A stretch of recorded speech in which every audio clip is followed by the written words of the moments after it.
आज पवित्र गुरु पूर्णिमा आमे आसी पहुंची जाइचु करत बसा वार्ड नंबर 28 बारिपदा म्युनिसिपालिटी जो करत बसा रही वार्ड नंबर 28 से आमे पहुंचीचु बाबा गुरु गोविंद साई मंदिर में पहुंचीचु। तो देखुंत सकाळु घट उत्तोलन सरी जाइए। वर्तमान भक्त माने श्रद्धालु माने बाबा पालिंकी यात्रा रे सामिल होइचंती। आ पालिंकी यात्रा वर्तमान नगर परिक्रमा करी आसिकी मंदिर पाखापाखि हेलानी।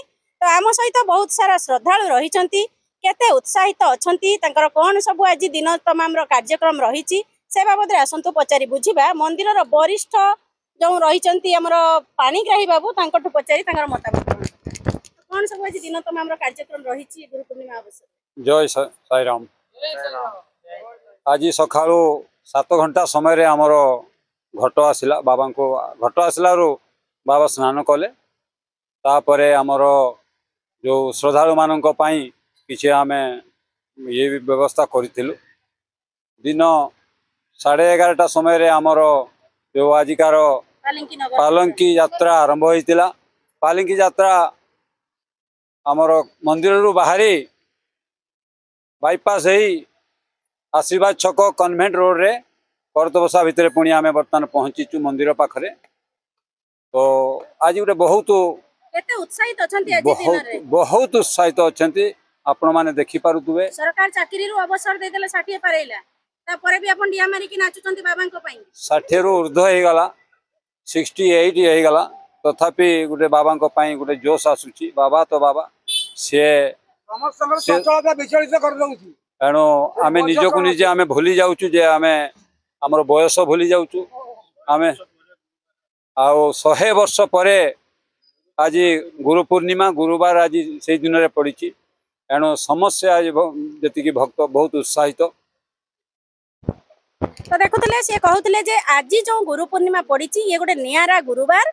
ये गुरुवार 100 वर्ष पर गुरु पूर्णिमा आज गुरुवार अर्थात थर्सडे रे पड़ी। तेणु ये गोटे सौभाग्यर दिन। आ देखुले से माने रिटायरमेंट अधिकांश रही बयस किए 70 पार हेलेनी तो किए 80 किंतु बाबा प्रति भल पाइबा और भक्ति नचाई न दे रखी पारुनी।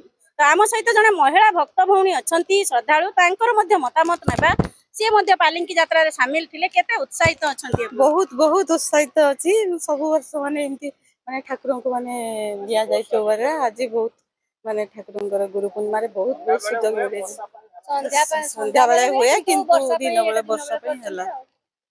तो देखुले से माने केते उत्साहित अछंती तांको मध्यरे ऊर्जा भरपूर रही। तो आम सहित मंदिर प्रतिष्ठाता जो रवींद्र बाबू सी मध्य आम सहित अछंती। सी भी 80 वर्षर बालक कहले आपण अत्युक्ति हेबो नाही। तो से 80 वर्षर बालक जी आम सहित अछंती तांकर मध्य मतामत नबा केइटु तांको एते एनर्जी आसे किपरि से एते बड़ बड़ प्रोग्राम रो आयोजन करि पारंती। से बाबांकर आशीर्वाद बाबद रे कहिबे आज गुरु पूर्णिमा रे से केते उत्साहित रवींद्र बाबू केते उत्साहित। जय साई राम।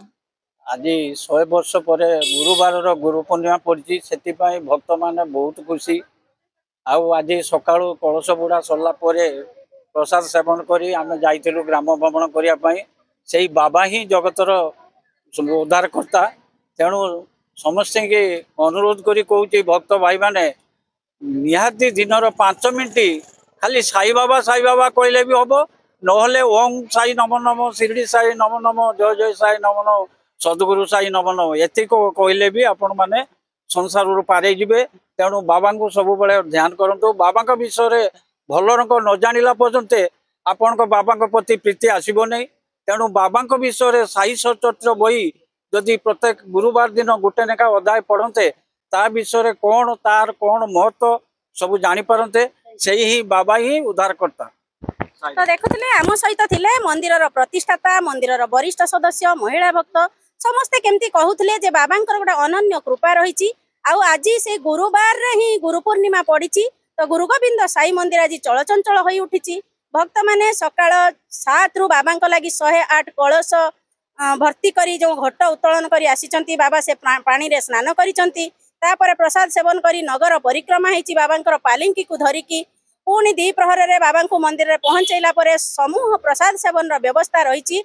जोठी की जिला प्रशासन ठू आरंभ करी साधारण जनता समस्ते से प्रसाद पाइबारु माने भाग्य थिले मिलिबो निश्चित आपण माने मध्य आसंतु एवं ये प्रसाद पाइबारु वंचित हुंतु नाही।